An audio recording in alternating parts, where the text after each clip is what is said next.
What's up, YouTube? YugiohTube here interviewing Vintage Yu-Gi-Oh! On YouTube and on Instagram. And if you don't know, Vintage Yu-Gi-Oh! Has one of the best, if not the best, collections I've ever seen on the internet.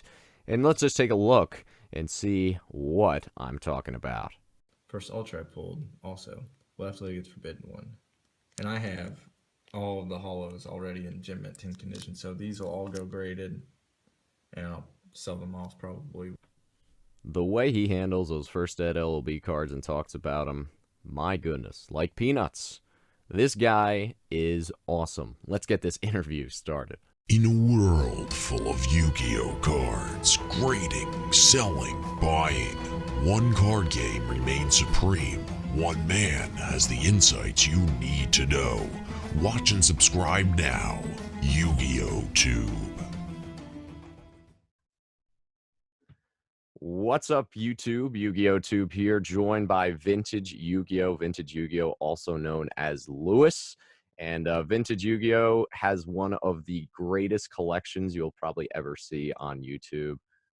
It's just unbelievable, ranging all the way back from LOB to the GX era to the 5Ds era and beyond, including tournament cards and also Shonen Jump Championship prize cards. An amazing collection, amazing videos. And there it is. Speaking of the tournament prize cards, Lewis is, I've never seen such a large collection with so many different things. And Lewis, happy to have you here. Yeah, happy to be here. Happy to talk about old school Yu-Gi-Oh! My journey as a YouTuber, my journey on Instagram, and just overall collecting from where I kind of started and how I got to where I am. And Lewis, basically, I think you started, what, a year and a half, 2 years ago. You started making videos, old school stuff, especially box openings, tin openings, and PSA graded cards. And what really got you started doing this? Did you look at other YouTubers and say, I want to do that? Yeah, everyone kind of leans towards the old school expert, but just watching his videos brought me down a memory lane. And I knew if I was going to open stuff, other people would have similar interests and want to kind of experience those epic pulls along with me through watching on YouTube. And what really got you started in the old stuff? Was it just, again, YouTube and social media in general? And what made you think that you could really invest in Yu-Gi-Oh cards? I know you collect as well, and you also buy and sell. Do you mainly collect, or do you also invest on the side too? Well, LOB came out in 2002, which I was in second grade, and I have an older brother who would have been in fifth or sixth grade at the time, and him and his buddies really got into playing and stuff. So I kind of got into the game through that, and then from then we had card setting and binders for 15 years, and I bought random things on Troll and Toad, and actually we'll get into a preview of one of my better buys. We have a PSA 9 corrected art Dark Paladin I bought from Troll and Toad in 2012 for $15. Wow. So, Wow. so just I picked up some like the main cards that I remembered as a child. My brother's buddy, he would get packs for birthdays and Christmas, and I remember he pulled a Beast Skull, he pulled a Dark Paladin, he pulled an Injection Fairy, and I'd buy packs and I'd get absolute garbage, and I'd be like so frustrated. So that kind of is how I got into collecting Yu-Gi-Oh! And mainly I sell stuff that I have duplicates of, or just stuff that I'll buy something if I think it's a good buy and flip it. I mean, I'm not trying to get the top dollar on everything, but some of the stuff's just so rare that it is kind of hard to price some of the stuff too. So have you been collecting pretty much the entire way, or is there a time when you kind of stopped, whether it be during the GX, 5Ds, or even later, and then kind of went back to the old stuff? So I stopped collecting. I remember cards as a kid. I watched anime a lot, so I remember cards to the anime, the original anime. So pretty much the first 11 sets, and then I stopped collecting probably 2004, 2005. Didn't touch it. Just a couple random things, and then in college everyone's looking for cash, and I was like, we went to a comedy show, and it was an improv comedy show, and one of the skits was, besides a normal deck of cards, what's something you could put on a bicycle wheel to make a weird noise? And then they had to keep throwing out random objects. And one of the improv comedy guys, like, Blue Eyes White Dragon. And my roommate actually played Yu-Gi-Oh, and I didn't know it. I was like, That's what is great. it? What is this world? So I was like, I gotta go home and find my binders and get my old cards out. So that kind of got me back into like thinking, oh, I wonder what these cards are worth. And then I was looking on eBay, and I was looking on third-party sites that you could sell stuff on. I was like, man, I could buy a $5 card here and sell it for $20 there. Like, this is pizza money, this is beer money. And then it just kind of exploded out of that. Wow, that's awesome. And I'm sure back then the prices of the cards, I could recall at least nothing what they are today. And when you rejoined the old, collecting aspect of it, was there any such thing as PSA graded cards, or was that kind of just in its infancy? So it was very early. The very first PSA, it's kind of ironic. The very first PSA card I bought was a PSA 6 morphing jar. And I had no idea what grading standards were or anything, but I got it. I'm like, how is this a 6? So I cracked it. I cracked the very first PSA card I owned. Wow. And I bought a PSA submission, and I submitted some Exodia pieces, a B skull, and that morphing jar. And the morphing jar jumped from a 6 to an 8. I was like, wow. there's some money to be made here in Wow. misgraded PSA cards. So that kind of got me into the PSA realm of things, was that first tournament pack 2 morphing jar. Yeah. And what's your craziest story involving, resubmitting cards? Have you ever had a crazy jump? I know the 6 to 8's pretty big. Personally, I've had, I believe it was a 3-point jump on one card, which is just absolutely crazy. Obviously, as we know, and a lot of the viewers know, grading very subjective. There shouldn't be these kinds of discrepancies, obviously. But what's your craziest story involving that? Did you ever have a card go up or go down a steep number? Well, I've had some of my more recent videos, I've had a lot of trouble with PSA on my MRD commons that I'm trying to grade right now. And I actually convinced PSA for me to send my cards in for review. And I still have one more batch to send them, but I've had multiple cards jump from 8s to 10s now on those. I've played the game a little bit. I graded a TP2 morphing jar as a PSA 9, and I'm like, this deserves a 9.5 at least. Like, I could convert it to BGS and get a little bit more out of it. Sent it to BGS. They gave it an 8.5. Ooh.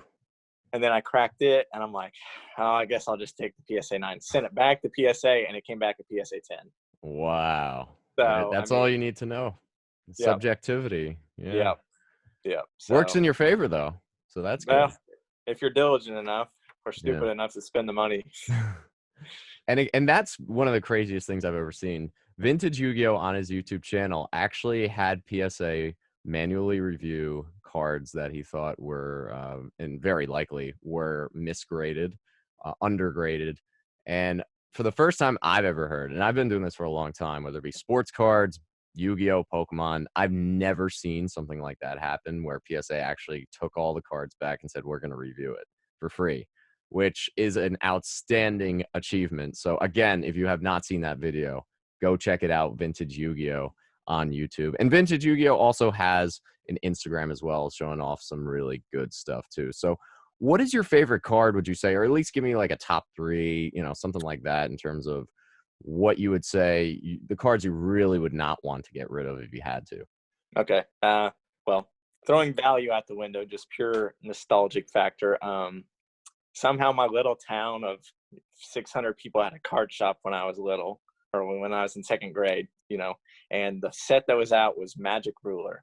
And I went in there, and probably the best pull I've ever had, up until buying a whole booster box and cracking a booster box, just a random 1 blister pack. I bought 1 pack of Magic Ruler, and my parents bought it for me, and I pulled a Serpent Knight Dragon. So Serpent Knight Dragon is always going to be really high up on the list. And then my brother's buddy, who pulled everything, I showed him this cool looking secret rare card, and he was showing me his cards, and I traded it for a Barrel Dragon. And so Nice. Barrel Dragon, I have 2 PSA 10 Barrel Dragons from Metal Raiders, and then I have the Master Collection one, Barrel Dragon, and I'll probably eventually buy that. I think VC one, or what is the? It's got The valuable book VB5. Yeah. I'll probably end up buying one of those eventually, just because it's prismatic.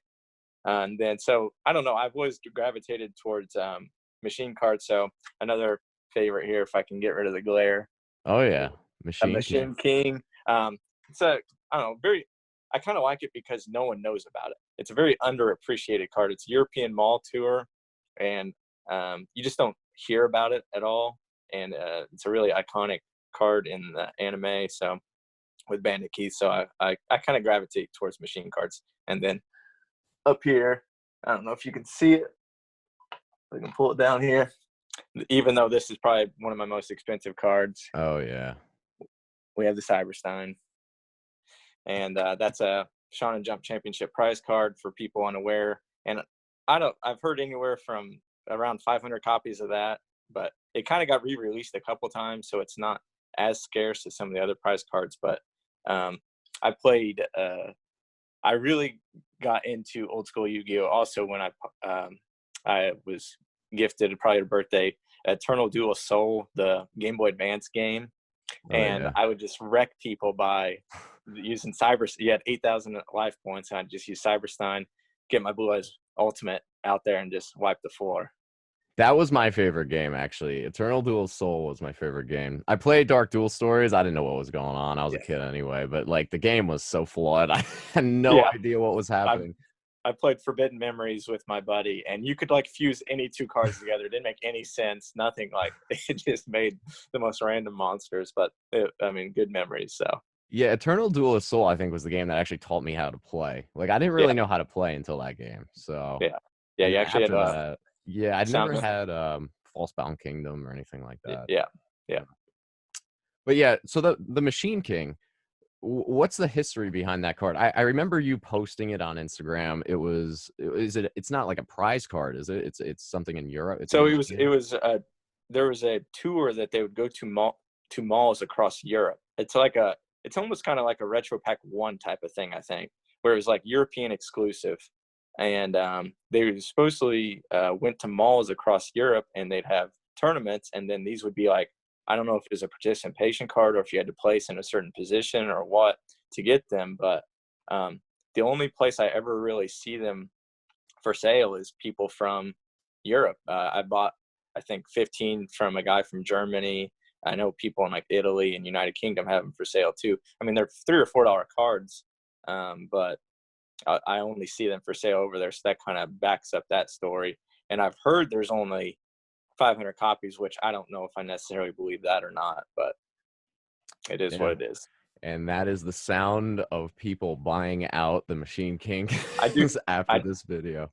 And then one of my most prized cards, it's not a PSA card, is I actually have a misprint European Mall Machine King with no name. That's awesome. So it was printed with no name. So that's one of my more prized cards that I'd take a lot to part with. Do you have a lot of misprints too? So I have the no name. I have a no name Fiber Jar from LOD. I have a no name Machine King. I have the 4 Rainbow Dragon misprint, like different variants, like the 2 fusions and the 2 effect cards. And I have I don't even know what you'd call them, the 1,000 Dragon Gate Guardian. Oh yeah, switcheroo that was cool. Like hand cut in someone's garage or something. I don't know. Yeah, those are cool. But I think Sassy Auto had something to do with that. But and then I have this uncut Pharaoh Servant sheet behind me. That's which isn't really a misprint, but it's one of the more unique items of my collection. That's really. And where'd you get that, on eBay or just? Yeah, I bought it. I can tell you, maybe. I bought it. Well, I'll find it while we're talking. Oh no, yeah, I'll find it while we are talking. I know there were some LOB uncut sheets too way back. I think I want to say it was Oh, the Charizard Authority that had them. Was it him? that's probably. I remember the day. I don't know why I remember it so much. It was the same day that the first there was a wavy variety LOB Blue Eyes that was for sale on eBay for like a buy it now of I think 2,000, and then there was one at auction at the same time. And then the one that was auction was getting really close to the one that was at the buy it now price of like 2,000, I think. And so someone bought the buy it now price, and then I think the one that was in auction even went more than 2,000. And we were driving to look at a vehicle, and I was just searching on eBay because I was a passenger and bored, and there was that uncut sheet of LOB for I think $10,000. Oh, And I'm sure now you could probably I don't even want to know what someone would pay for it. mm, Yeah, but I looked it up at that Pharaoh Servant uncut sheet I bought in 2018 for $740. So not bad at all. yeah. First edition too. Yes. Yep. Yeah, that's awesome. That's not a bad buy. Speaking of bad buys, not so bad buys, what do you think your best purchase was? I know you already previewed it with the Dark Paladin for $15 back then. What was the best deal you think you ever got? And then what was your biggest regret that you didn't take the plunge on? Okay. So another Troll and Toad special. Somehow I Wow. bought an Injection Fairy Lily from Troll and Toad, which notoriously are all off centered. I bought that for I think $12. Oh my goodness. And Perfectly so I've sound. never had the problem of hunting down an Injection Fairy Lily. I just kind of handed one from Troll and Toad. So Wow. a really good buy there. I guess let's see if I can find. Yeah. So this buy right here is probably the buy that kind of set me up for PSA success. This guy on eBay, he was selling his whole collection, and I probably could have even got it cheaper than what it wasn't a buy it now. And I was like, this guy's got everything. Like, I'm going to try to get this before this like gets ramped up in the auction. So I was like, hey, would you take $1,200 for this? He's like, oh yeah, sure. So like he didn't even Wow. try to bargain with me. So like I think I could have got it cheaper, but it had 3 LOB Blue Eyes White Dragon. All these are going to be all first edition. Oh man. 3 LOB Blue Eyes White Dragons, Red Eyes Black Dragon, Dark Magician, Monster Reborn, entire Exodia set, Guy the Dragon Champion, about 5 or 6 super rares, Beast Skull, Time Wizard, Mirror Force. That's insane. It had Dark Magician of Chaos, Blackluster Soldier, which both came back 10s, and all those MRD cards came back 10s. None of the Blue Eyes came back 10, but I do believe one of the Red Eyes and 2 or 3 Exodia limbs definitely came back 10. And then I pretty much have every game promo from DDS up to whatever through 2004 is. I don't know what the last one would be. Kind of like maybe the Falsebound Kingdom. I'm not sure. But I pretty much have all of those in PSA 10, and that's pretty much all from this sale as well. DOR, SDB, TF.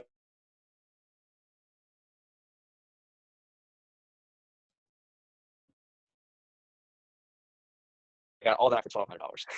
That is absolutely crazy. Even if the Blue Eyes come back 9s? I think 1 came back in 9 and 2 came back in 8. Yeah, it's still, I mean, for $1,200 for everything, that alone pays for more than enough. So very, very crazy. Did the guy sell other Yu-Gi-Oh? I assume he was just selling other stuff. Just random. Yeah, I think it was just the one like he was like, that was what I have. I'm gonna get rid of it.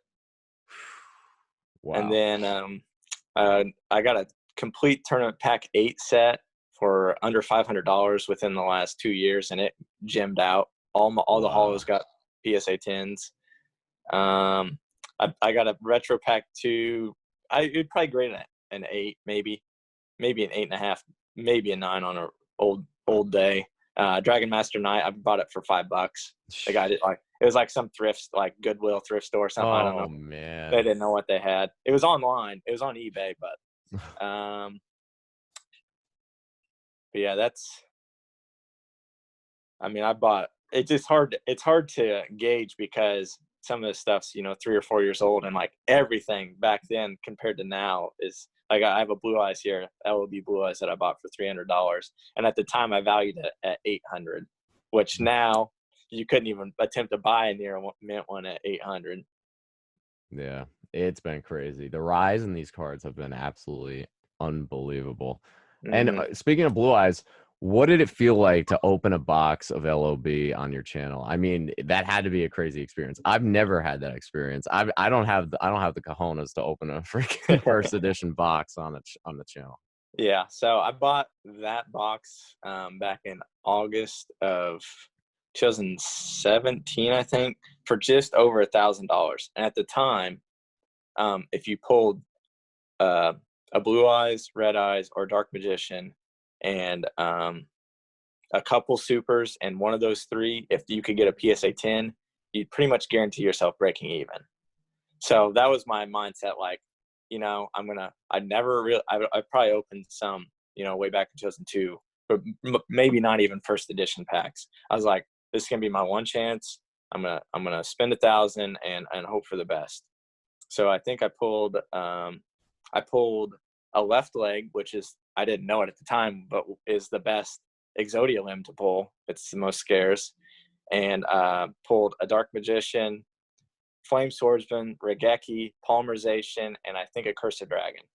But no secret. But with no secret, that was more than you could ask for in most boxes. And all six Sure. got PSA 10s. For sure. So, That's awesome. And then throughout the next couple of years, scaling doesn't always, I tried to scale, and scaling doesn't always work in LOB. I was like, man, maybe I missed that Triune Dragon. So throughout the next few years, I slowly trickled and opened up I think I had 10 sealed packs at the end of that video or something. I slowly have opened all. So I've opened the entire booster box, but yeah, I mean, it doesn't get any more nostalgic than opening up LOB first edition packs. And so, from what my understanding is, the glossy packs cannot be weighed and scaled. The wavy packs can, which is just bizarre.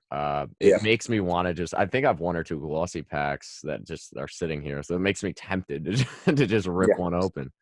Yeah, I bought 10 random loose packs, thinking they were glossy because I'm still a little confused on. People have tried to figure out the barcodes and what barcodes go with what boxes. I have wavy packs and I have glossy packs, and they have the exact same pack barcode. And the only thing I could see to differentiate the two is how the lip on the seal on the back, how it rests versus the text on the back of the pack. But anyway, I bought 10 of those packs, and they were actually unscaled. And I pulled another left leg wavy and a trap hole. But man, if I would have pulled a wavy Blue Eyes there, that would have been absolutely insane. Yeah, you don't see LOB opened often. So, No. What is your next big opening, if you don't mind me asking? If you want to keep it kind of no, so down low. I think I'm about like 1.1K on YouTube. At 1250, I have a Pharaoh's first edition Pharaoh Servant, and then at 1500, I have an LOD 24 pack first edition.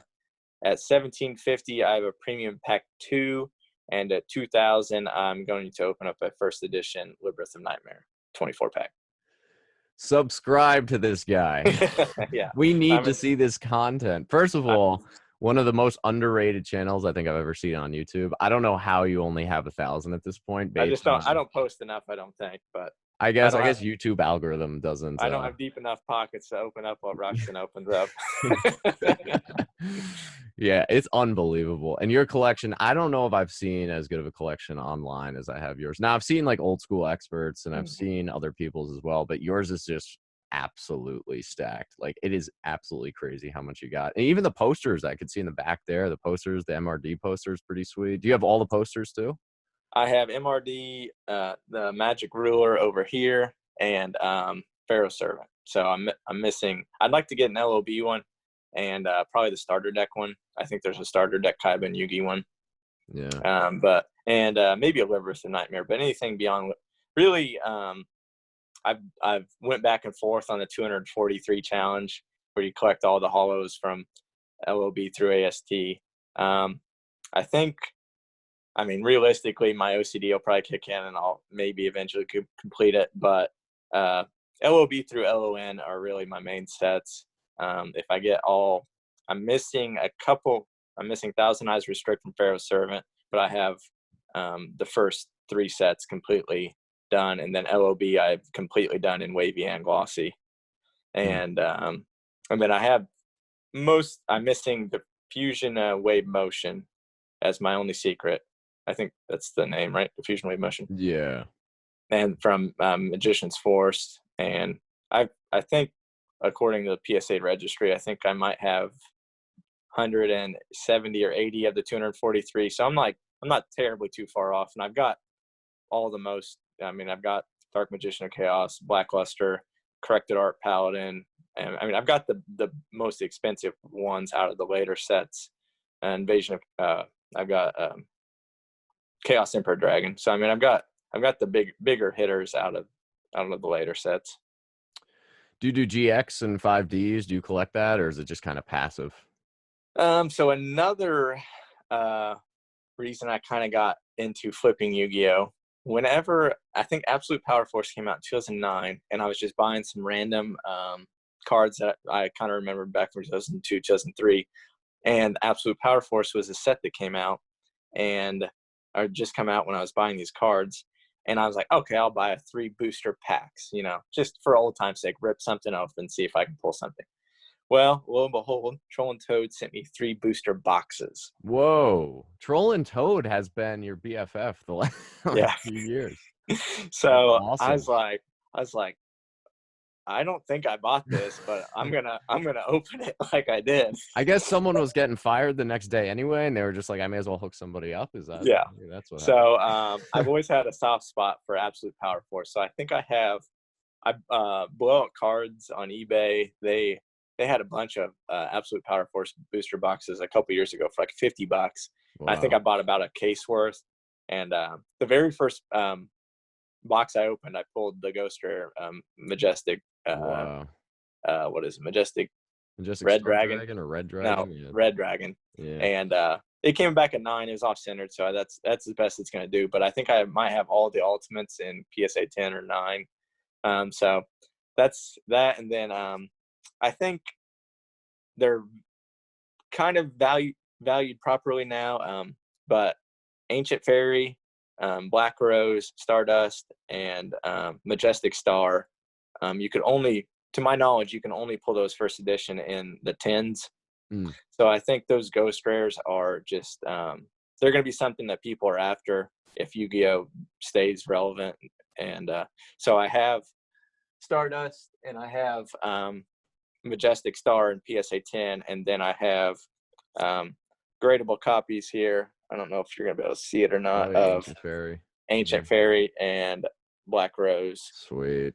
So if I can get those 4 in PSA 10, that'll probably be the cap on that era of Yu-Gi-Oh cards. I guess Retro Pack 2 is kind of in that era of 2009, I think. And I kind of got roped into that when the people were selling a bunch of it was when there was a lot of Pharaoh's Servant booster boxes for sale, and then there's a bunch of Retro Pack 2 blisters and booster boxes for sale. And Retro Pack 2 is obviously a reprint of, there's Harpy's Pet Dragon, there's Blue Eyes Shining, and they're just like really huge hitting cards in there. Dragon Master Knight, and so just cards I remember from the anime and as a kid. So I was like, this stuff looks like it's got a high ceiling, and it's selling for about $500 for 24 packs unscalable. So I kind of got into that. So I have every Retro Pack 2 secret in PSA 10. Nice. Except for I pulled a Ring of Destruction, and it got an 8. Oh. And off-centered, high to low. I could probably regrade it as a 9. I don't think it's that bad. I mean, that's the only thing that's wrong with it. And then I don't have a Dragon Master Knight. Oh, really? Wow. Yeah. So. Yeah. And Ring of Destruction's like a pop 0. I want to say it's a pop 0. Yeah, I don't know on that one. Maybe a pop 1. Yeah. Awesome. So if anyone's got Dragon Master Knight, Ring of Destruction, hit him up. He needs it Yep. for the collection. So, and obviously you have the ammunition to get the deal done. That's for sure. Yeah. Yeah. I have a spare tournament pack 2 morphing jar that PSA 10 that I'm holding out to trade for something.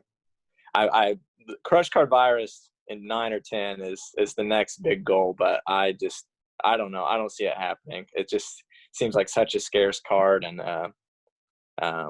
so I guess one of my biggest misses, kind of along when this was before they were selling all those Pharaoh Servant booster boxes. When that storage unit got found, they were selling 4 tournament pack 1 boxes. I think it was a buy it now of $800 for 4 of them, and I had whittled the guy down to $700, so I was just trying to cheap out and save $100, and he had accepted. And between him accepting and me being able to pay, someone paid the full price. Oh, geez. So missed out on 80 packs of tournament pack 1 there for $800. And then not too long ago, a guy on Instagram knew I collected prize cards, and he wanted a PSA 10 Blue Eyes that I had. And at the time, I just had the wavy and glossy, and I didn't want to give up the 2. So he was going to trade me all 7 prize cards, and I was going to have to give him a Blue Eyes and I think like one other card, or like less than $2,000 cash or something. And that was going to be the trade. And he's like, oh, they're not really that gradable. Like you could probably grade them, and they might get an 8 or 9. I was like, I'd like a little better condition for that price point, for what you're trying to get for it. And I was like, I'll pass. And then a guy ended up buying them, and they've come back from BGS, and I think he got 2 or 3 9.5s. Wow. He got a 9 crush. Nothing came less than a 9 either. Oh. So that's a big shot in the foot for me, because I don't have Gold Sarcophagus, Shrink, or Crush Card, and I think Gold Sarcophagus came back a 9, Shrink came back a 9.5, and I think Crush Card came back a 9. Wow. So that would have pretty much sealed my Shonen Jump prize card hunt. And then I just have a couple more booster pack 10s. I'm missing a booster pack, the Blue Eyes 2002 variant, so 003. And then I'm missing a B-Skull from the 2002 series, and then a Lord of D from the 2003 series. So, because those are really, I always beg my parents to check out at Walmart or Target or wherever we're at. They were always sitting there. I'm like, just give me a 10, give me a 10. I'm like $20 now. So I guess also, I forgot, one of my better buys was, I don't know if I have it here or not. I bought a 2003 and 2004 sealed, like still in the Konami sealed box, 10 set. Comes in a box of 12 10s. And I bought the 2003 series for, I think, about $500, and the 2004 series for, I think, between $400 and $450. Wow. And even then, I could have doubled my money instantly almost. And the 2004 10s ended up being the ultra rare misprint 10s, so that was even cooler. Oh yeah, that's cool. To have the misprint 10s. So I have a complete full set of 2003. 2004, and then I have, I think, 3 of the sealed 2002 10s, which I'm missing, Blue Eyes and maybe a Lord of D. But I bought a opened Summon Skull 10 that still had the original packs in it, and I pulled a Blue Eyes from one of the original Unlimited OOB packs, so that was pretty cool. Sweet. That was one of my more memorable pulls. That's sweet.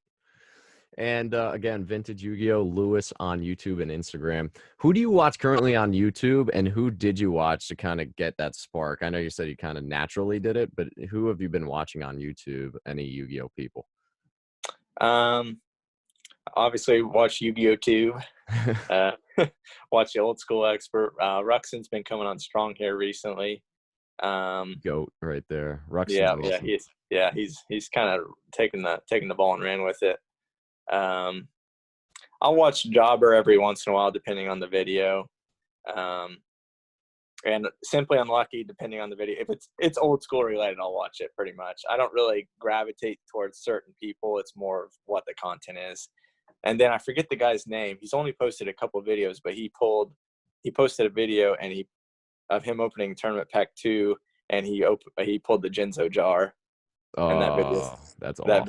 that video is on YouTube. And then I watched F-Man when he opened his when he went on his quest and opened the first 11 booster boxes.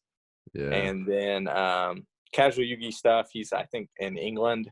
He posts some older school and GX era stuff. So yeah, just Very old school cool stuff I like watching.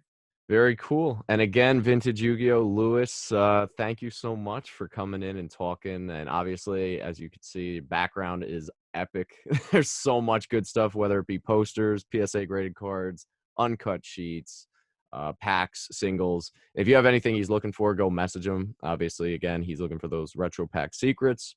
A couple other things there too. So any last words, anything you want to tell any of the viewers out there, and we'll wrap it up. I'll say it. I've said it, and I'll say it again. If you're trying to get into PSA card collecting, buy the card and don't buy the grade. And what I mean by that is, just because it's got a 10 slapped on it, it doesn't mean